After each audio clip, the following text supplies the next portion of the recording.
Hello friends, आइए आज हम इस वीडियो के माध्यम से आपको सबसे पहले सबसे सटीक जूलॉजी के डिटेल्ड सॉल्यूशन देंगे और साथ में ये सिद्ध करेंगे कि एनसीईआरटी के किस लाइन से क्वेश्चन आया है और किस लाइन से ऑप्शन को फ्रेम किया गया है। तो अपना नीट 2020 का सबसे पहला क्वेश्चन जो कि डाइजेस्टिव सिस्टम से है, the enzyme enterokinase help in conversion of. तो अपन ने पढ़ा था कि एंटीरोकाइनेस कन्वर्ट करता है ट्रिप्सिनोजन को ट्रिप्सिन के अंदर। ट्रिप्सिनोजन इनएक्टिव फॉर्म है और ट्रिप्सिन एक्टिव फॉर्म है जो कि प्रोटीन को डाइजेस्ट करता है। तो इसका आंसर जाएगा ट्रिप्सिनोजन इनटू ट्रिप्सिन। तो अगले क्वेश्चन की बात करते हैं। Which of the following is the most abundant protein in the animals. ये नॉलेज बेस्ड क्वेश्चन है जिसका आंसर है कोलेजन, जो कि टोटल बॉडी वेट का 6% होता है। डिसोल्यूशन ऑफ साइनेप्टोनिमल कॉम्प्लेक्स अकर इन। तो इसका आंसर है अपना डिप्लोटिन, जो कि एनसीईआरटी चैप्टर सेल डिवीजन से है। मियोसिस 1 के अंदर प्रोफेज 1 की चौथा फेज डिप्लोटिन होता है, जिसके अंदर साइनेप्टोनिमल कॉम्प्लेक्स का डिसोल्यूशन होता है। तो नीट 2020 के अगले क्वेश्चन की बात करते हैं। Which of the following statement about inclusion body is incorrect. तो ध्यान दीजिए, इनकरेक्ट कौन सा गलत है। तो इन बॉडीज की एक विशेषता होती है, ये साइटोप्लाज्म में फ्री लाई करते हैं, इनके ऊपर कोई मेम्ब्रेन नहीं होती, ये रिजर्व फूड मटेरियल होते हैं प्रोकैरियोट के अंदर। तो अपन को इनकरेक्ट बताना है। तो इनकरेक्ट टेस्ट के अंदर these are involved in digestion of food particles. तो ये वाला ऑप्शन इसका गलत है। तो अगले क्वेश्चन की बात करते हैं नीट 2020 के। क्वेश्चन है cuboidal epithelium with brush border of microvilli is found in. तो अपन ने किडनी के अंदर यूरिन फॉर्मेशन में पीसीटी में पढ़ा था। पीसीटी के अंदर क्यूबॉइडल एपिथेलियम होता है जो कि इसका सरफेस एरिया को बढ़ाता है, जिससे कि 70 से 80% इलेक्ट्रोलाइट और वाटर का रीअब्जॉर्प्शन हो सके। तो इसका आंसर जाता है अपना पीसीटी।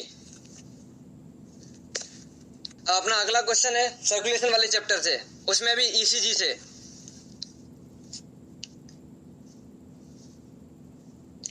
क्वेश्चन है the QRS complex is a standard ECG represent. ECG के अंदर क्यूआरएस कॉम्प्लेक्स क्या दर्शाता है। तो अपन ने पढ़ा था क्यूआरएस कॉम्प्लेक्स बताता है डीपोलराइजेशन ऑफ वेंट्रिकल्स। इसका मतलब वेंट्रिकुलर कॉन्ट्रैक्शन होता है इसके अंदर। तो इसका आंसर जाएगा अपना डीपोलराइजेशन ऑफ वेंट्रिकल, जो कि एनसीईआरटी की लाइन है।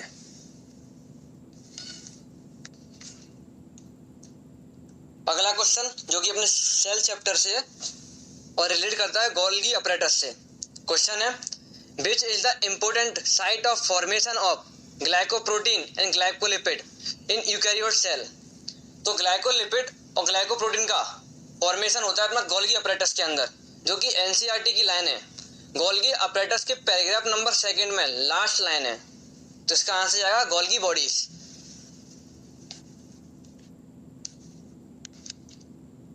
तो अगला क्वेश्चन है अपना डाइजेशन से रिलेटेड। क्वेश्चन है identify the correct statement related with reference to human digestive system. तो एक ही ऑप्शन की बात करते हैं। Ileums open into small intestine, गलत स्टेटमेंट है। इलियम स्मॉल इंटेस्टाइन का जो पार्ट है वो ओपन होता है लार्ज इंटेस्टाइन के अंदर, ना कि स्मॉल इंटेस्टाइन के अंदर। Serosa is the inner most layer of alimentary canal. तो एलिमेंट्री कैनाल की इनर मोस्ट लेयर म्यूकोसा होती है, सीरोसा तो आउटर मोस्ट लेयर है। Helium is highly coiled part. हाँ, हीलियम स्मॉल इंटेस्टाइन का थर्ड पार्ट होता है जो कि हाईली कॉइल्ड है। Vermiform appendix arise from duodenum, गलत बात। वर्मीफॉर्म अपेंडिक्स अराइज होता है सीकम से, और वर्मीफॉर्म अपेंडिक्स एक वेस्टिजियल ऑर्गन है। तो करेक्ट स्टेटमेंट जाता है अपना helium in a highly coiled part. इस तरीके से ये वाला क्वेश्चन भी एनसीईआरटी से ही था।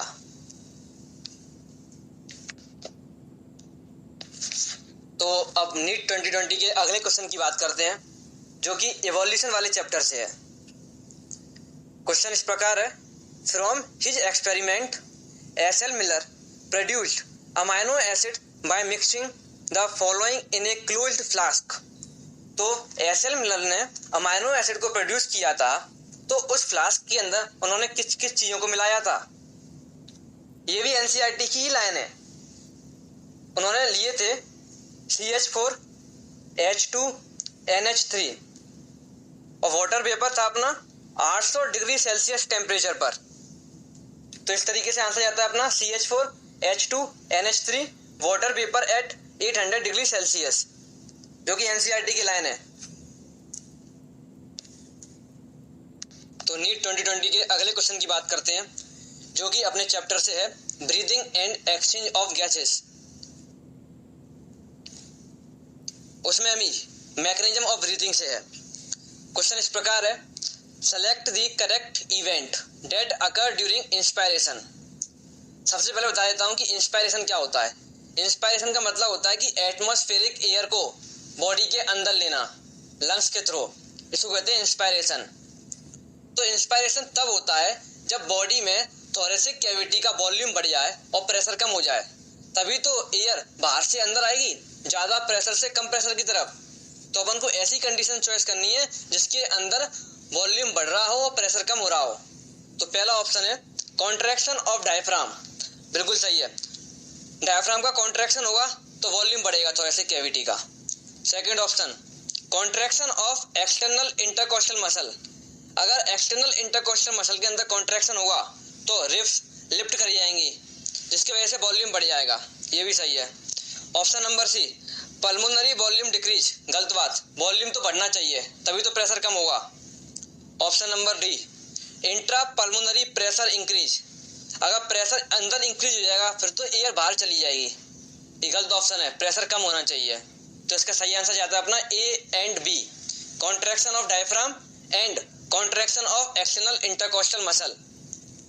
अब तक जितने क्वेश्चन डिस्कस किए सब एनसीईआरटी से, ये वाला क्वेश्चन भी एनसीईआरटी से ही है।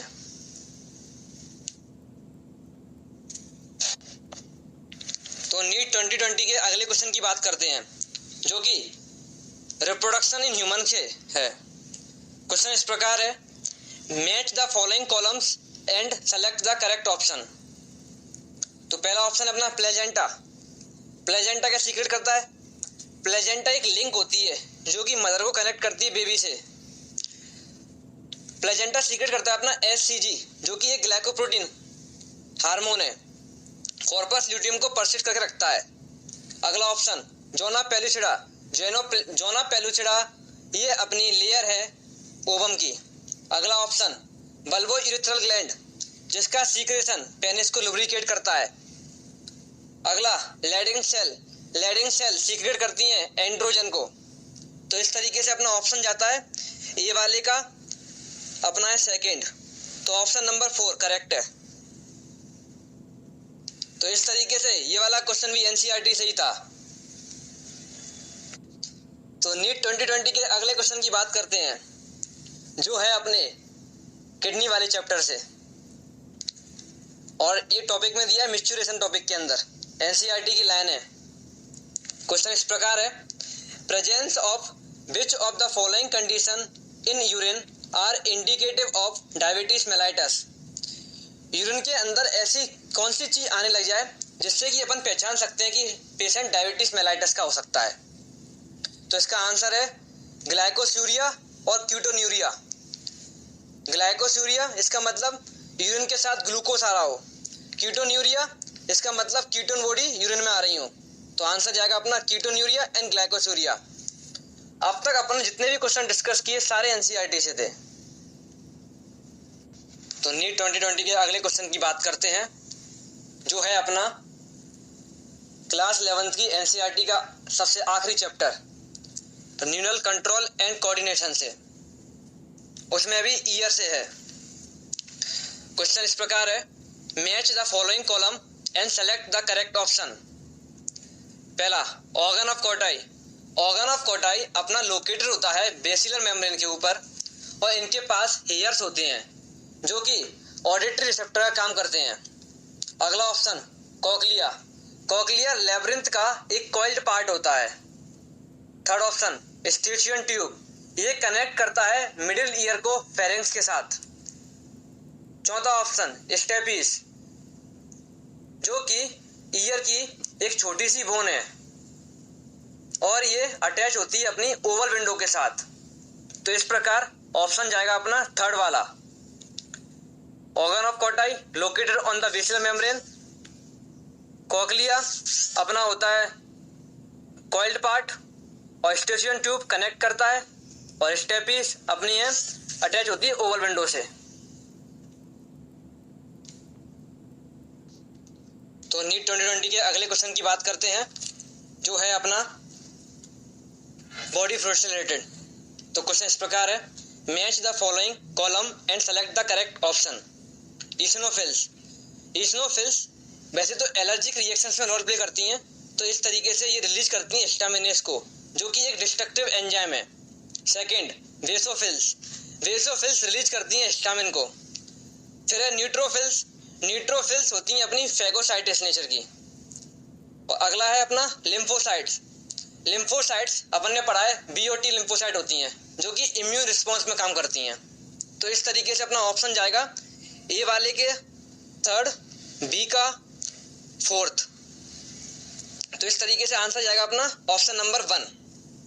ये भी एनसीईआरटी से है, और अपन ने अब तो इतने क्वेश्चन किए सब एनसीईआरटी से थे। तो नीट 2020 के अगले क्वेश्चन की बात करते हैं, जो कि रिलेटेड है अपने इवोल्यूशन से। क्वेश्चन इस प्रकार है, flippers of penguin and dolphins are example of. जो फ्लिपर्स होते हैं पेंगुइन के और डॉल्फिन के, वो किसके एग्जाम्पल हैं? तो इसका ऑप्शन है कन्वर्जेंट इवोल्यूशन। कन्वर्जेंट इवोल्यूशन इसका राइट आंसर है।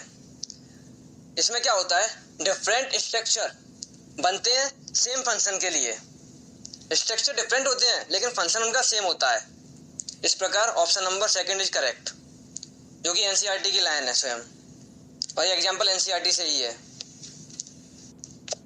तो अगले क्वेश्चन की बात करते हैं नीट 2020 के, जो कि सेल डिवीजन से रिलेटेड है। क्वेश्चन है, identify the correct statement with regard to G1 phase of interphase. तो G1 फेस को अपन गैप 1 भी कहते हैं।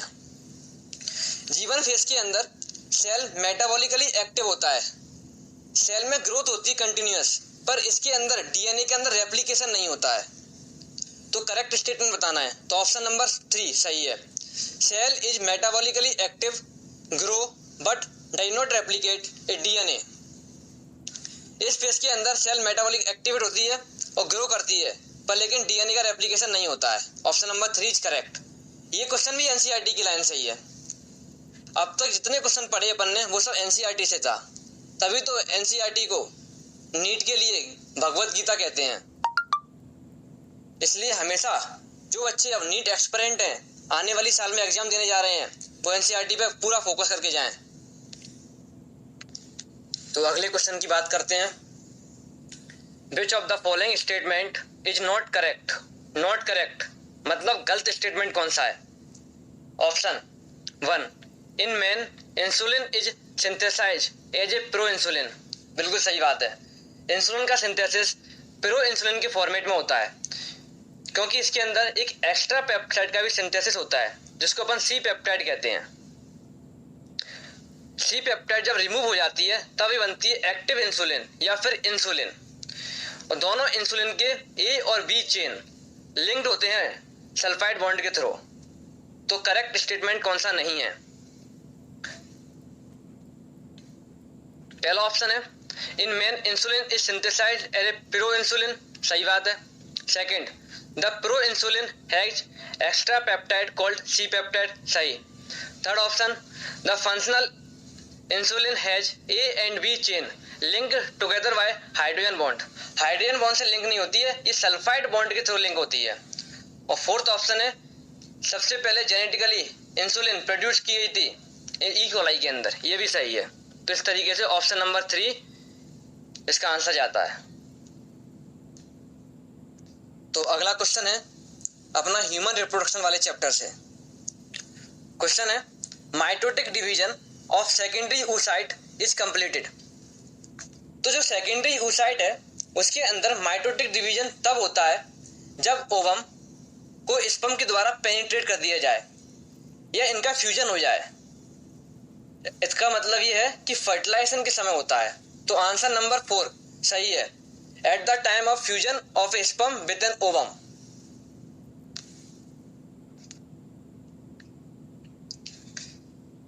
तो अगले क्वेश्चन की बात करते हैं जो कि अपने एंडोक्राइन चैप्टर से आया हुआ है। क्वेश्चन इस प्रकार है, match the following column and select the correct option.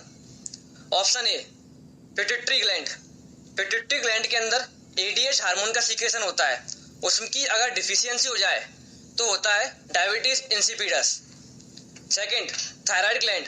Thyroid gland के द्वारा हार्मोन जो रिलीज होते हैं उनकी डिफिशियंसी हो जाए तो डिसीज होती है Graves disease. Third option adrenal gland. Adrenal gland के जो हार्मोन्स होते हैं उनकी डिफिशियंसी हो जाए तो होता है एडिशंस डिसीज।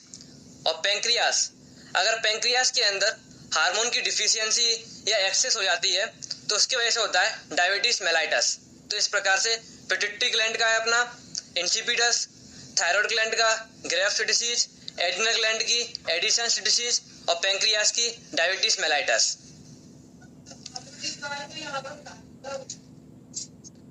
तो अब नीट 2020 के अगले क्वेश्चन की बात करते हैं जो कि अपना किडनी वाले चैप्टर से है, regulation of kidney function topic से।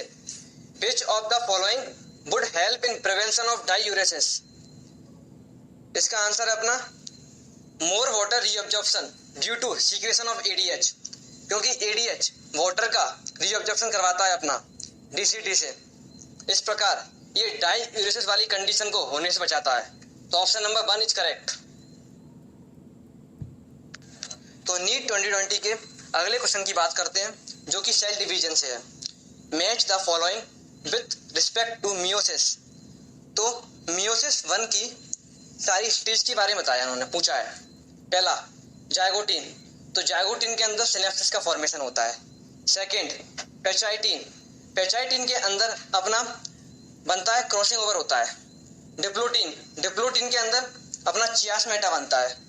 और option number D diakinesis, diakinesis में अपना टर्मिनलाइजेशन होता है। तो इस प्रकार अपने ऑप्शन होते हैं, ए वाले का है 4th, तो ऑप्शन नंबर 2 इज करेक्ट। तो नीट 2020 के अगले क्वेश्चन की बात करते हैं जो है अपना इन्वेस्टमेंट इन फूड प्रोडक्शन से, उसमें भी ब्रीडिंग वाले टॉपिक से है। तो क्वेश्चन इस प्रकार है अपना, by which method was a new breed Risadala of sheep formed by using Picaneri eaves and Mario rams। तो इसका आंसर है अपना क्रॉस ब्रीडिंग।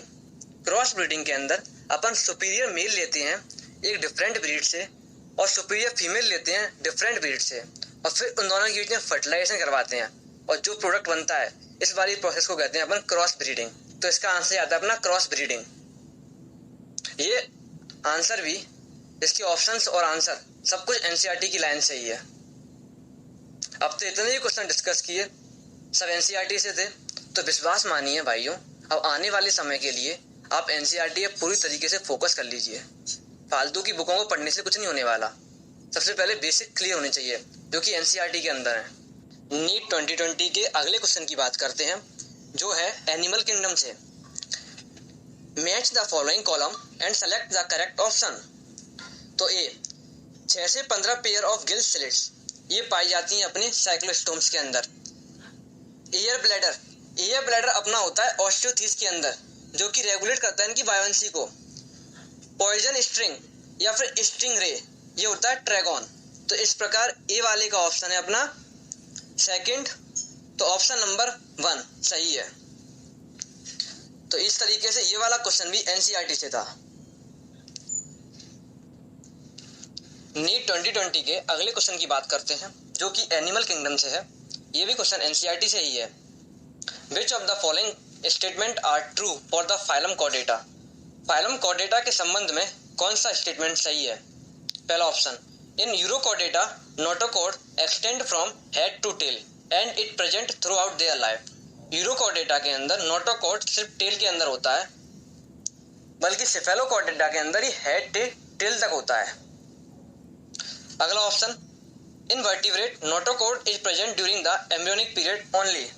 बिल्कुल सही बात है, वर्टिब्रेट के अंदर एम्ब्रियोनिक पीरियड के अंदर ही नोटोकॉर्ड होता है। C option, central nervous system is dorsal and hollow. तो फाइलम कॉर्डेटा के अंदर सेंट्रल नर्वस सिस्टम डोर्सल होता है और हॉलो होता है, सही बात है। Option number D, Chordata is divided into 3 सब फाइला, हेमिकॉर्डेटा, ट्यूनिकेटा, सेफेलोकॉर्डेटा। गलत है, ये डिवाइडेड होता है अपना ट्यूनिकेटा, सेफेलोकॉर्डेटा और वर्टिब्रेटा के में, ना कि हेमिकॉर्डेटा के अंदर। तो इस प्रकार इसमें सही ऑप्शन है अपना ऑप्शन नंबर बी एंड सी। तो आंसर जाता है ऑप्शन नंबर 4। इस प्रकार ये वाला क्वेश्चन भी एनसीईआरटी से था। तो नीट 2020 के अगले क्वेश्चन की बात करते हैं, जो कि एनिमल किंगडम से है और ये क्वेश्चन भी एनसीईआरटी से है। क्वेश्चन इस प्रकार है, bilateral symmetrical and acoelomate animal are exemplified by. तो बाइलेटरल सिमेट्रिकल और एसिलोमेट एनिमल्स अपने प्लेटी एलिमेंथीज के अंदर होते हैं, जिनको अपन फ्लैट बॉम्ब्स भी कहते हैं। तो ये रटने वाला क्वेश्चन था, इसका आंसर है ऑप्शन नंबर 2, प्लेटी एलिमेंथीज। 2020 के अगले क्वेश्चन की बात करते हैं, जो कि अपना स्केलेटल टॉपिक से है। तो क्वेश्चन इस प्रकार है, match the following column and select the correct option. Floating ribs, नाम बता रहा है रिब्स फ्लोट कर रही हैं, इसका मतलब ये स्टर्नम से कनेक्ट नहीं होती। तो ए वाले का 4th, एक्रोमियम, क्लेविकल 3। सी स्कैपुला, तो स्कैपुला लोकेटेड होती है सेकंड रिब्स से लेके 7th रिब्स के बीच में। तो सी का 1st। ग्लिनोइड कैविटी, जो कि हेड ऑफ ह्यूमरस में होती है। तो डी का 2nd। तो अपना ए का हो गया 4th। तो answer number 4, option number 4 correct है, क्योंकि ए का 4th एक ही में है। तो इस तरीके से अपन क्वेश्चन को जल्दी हैंडल भी कर सकते हैं। तो इस प्रकार से ये क्वेश्चन भी अपना एनसीईआरटी से था। एलिमिनेशन मेथड करके अपन इसको सॉल्व कर सकते थे, क्योंकि इसमें कुछ ऑप्शन एनसीईआरटी के बाहर से भी थे। तो नीट 2020 के अगले क्वेश्चन की बात करते हैं, identify the basic amino acid from the following. तो बेसिक अमाइनो एसिड है अपनी लाइसिन। तो ऑप्शन नंबर 3 इज करेक्ट। ये बेसिक क्वेश्चन था बायोलॉजी वाले स्टूडेंट के लिए। तो नीट 2020 के अगले क्वेश्चन की बात करते हैं, जो है अपने human health and disease. Basically disease वाले टॉपिक से है। Match the following disease with the causative organism. अपन को डिसीज मिलानी है किसके साथ, कि उनको करता कौन है, कौन सा ऑर्गेनिज्म उनको कॉज करता है। तो पहला है थायराइड, तो थायराइड को कॉज करता है अपना साल्मोनेला। दूसरा है निमोनिया, निमोनिया को कॉज करता है हीमोफिलस या फिर स्ट्रेप्टोकोकस।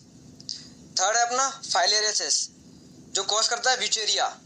और फोर्थ है मलेरिया, जिसको प्लाज्मोडियम कॉज करता है। तो इस प्रकार ए का ऑप्शन है अपना 3। तो अपना आंसर जाता है ऑप्शन नंबर 2। ये भी एनसीईआरटी से ही है। अब तक ज्यादातर जितने क्वेश्चन पढ़े सारे क्वेश्चन एनसीईआरटी से थे। तो कृपया दोबारा बोल रहा हूँ, एनसीईआरटी पे विशेष फोकस से पढ़ें आप, जो भी अगली साल नीट देने जा रहे हो। तो नीट के अगले क्वेश्चन की बात करते हैं, जो इस प्रकार है, goblet cell of alimentary canal are modified from. तो इसका आंसर है columnar epithelium cell, option number 2। हाँ, इस क्वेश्चन को मान सकते हैं कि एनसीईआरटी से बाहर है, पर लेकिन ज्यादातर क्वेश्चन एनसीईआरटी से ही है। तो नीट 2020 का अगला क्वेश्चन है ह्यूमन रिप्रोडक्शन से। उसमें भी टॉपिक है menstrual cycle. Which of the following hormone level will cause release of ovulation from the Graafian follicle? तो वैसे तो अपन ने एनसीईआरटी में पढ़ा है ग्राफाइन फॉलिकल से जब ओवम रिलीज होता है तो उसके अंदर एलएच का फ्रॉक्टोल होता है। एलएच का कंसंट्रेशन जब बढ़ता है तब ओव्यूलेशन होता है। पर लेकिन अपने ऑप्शन कुछ इस प्रकार से हैं, तो अपन को ऑप्शन के ऊपर जाना पड़ेगा। तो इस तरीके से अपना आंसर जाता है high concentration of oestrogen, option number 1 is correct. तो नीट 2020 के अगले क्वेश्चन की बात करते हैं, जो अपना एंडोक्राइन चैप्टर से है। उसमें भी पैंक्रियास वाले टॉपिक से है। क्वेश्चन है सेलेक्ट द करेक्ट स्टेटमेंट। तो जो ग्लूकेगॉन होता है अपना, वो क्या एक पेप्टाइड हार्मोन है, जो कि जब ब्लड ग्लूकोज लेवल बॉडी के अंदर कम हो जाता है तो ग्लूकोज लेवल को बढ़ाता है। तो ग्लूकागॉन क्या है? हाइपरग्लाइसेमिक हार्मोन है। इन्होंने दिया हाइपोग्लाइसेमिक, ऑप्शन नंबर 2 गलत है। ऑप्शन नंबर 4 क्या है? Insulin is associated with hyperglycaemia. नहीं, इंसुलिन हाइपोग्लाइसेमिक हार्मोन है। जब ब्लड ग्लूकोज लेवल बढ़ जाता है तो उसको कम करता है, इसलिए हाइपोग्लाइसेमिक में है। तो ऑप्शन नंबर 4 गलत। Insulin act on pancreatic cell and adipocyte cell. गलत। इंसुलिन एक्ट करता है अपना हेपेटोसाइट पर और एडिपोसाइट पर। तो ऑप्शन नंबर 1 अपना करेक्ट ऑप्शन है। Glucocorticoid stimulate gluconeogenesis. इस तरीके से ये वाला क्वेश्चन भी अपना एनसीईआरटी से था।